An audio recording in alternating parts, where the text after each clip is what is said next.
Hi, this is Curt and welcome to another edition of Fire Law Roundup.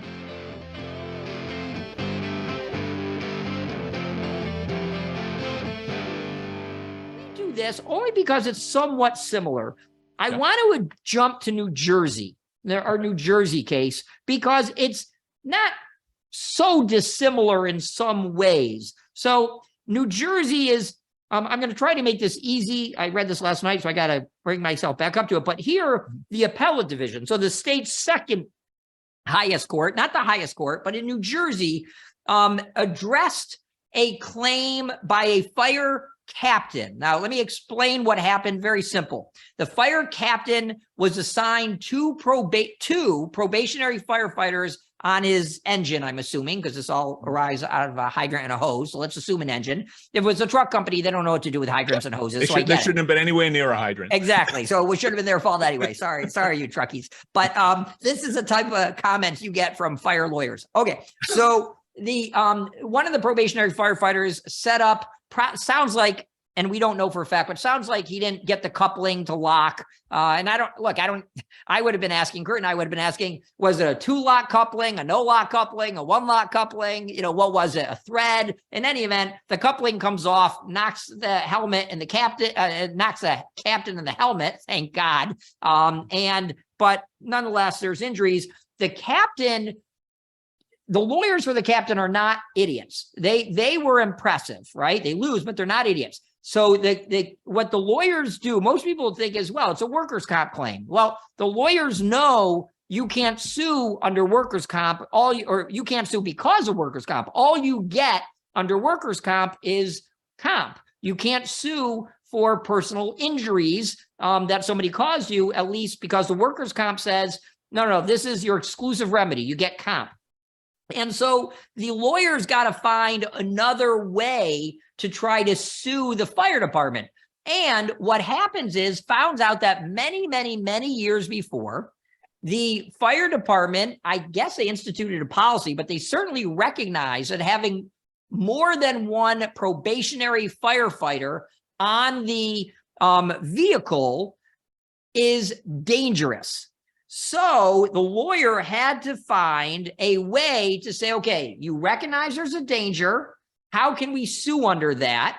And what's incredible, remember, this arises out of not coupling a hydrant or a hose together, or a hose to hydrant together or something. This is not like you violated my rights under race, religion, anything like that, right? This is an injury on a scene.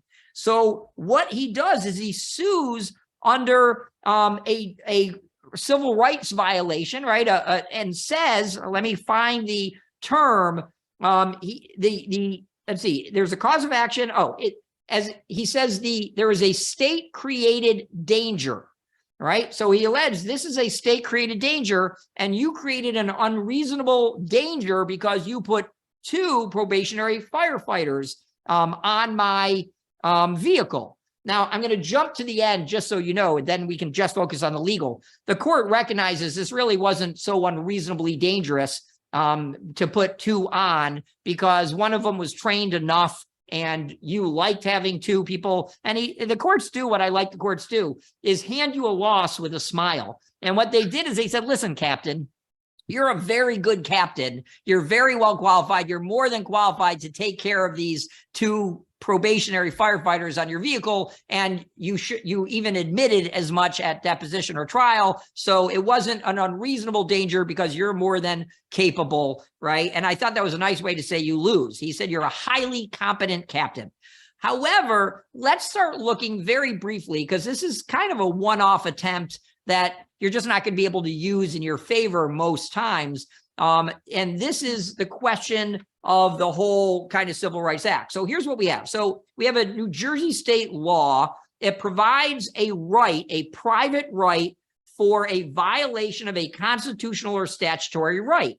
And again, one of these statutory right or constitutional rights that they recognize that under the 14th Amendment, which applies the U.S. Constitution to states, that state officials cannot deprive an individual, in this case a firefighter, of life, liberty, property without due process of law. And you would say, wait a minute, how is this a due process of law violation, right? But what they said is, well, when you create an unreasonable danger, we could be depriving you, the municipality could be depriving you of a life, right? Life or liberty to be free from injury.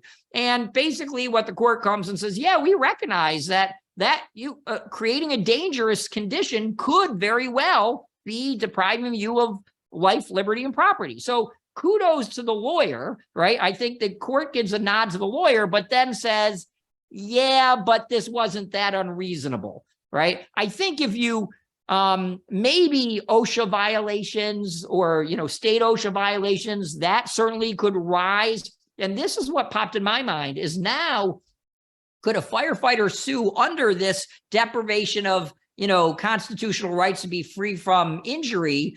Could they claim that when my municipality violates a safety standard, such as an OSHA rule that's put in place, would that lead? And this is what I thought might be brilliant, because there's so many times I even have them, and I'm even thinking of my own, how do I get the municipality to comply with OSHA?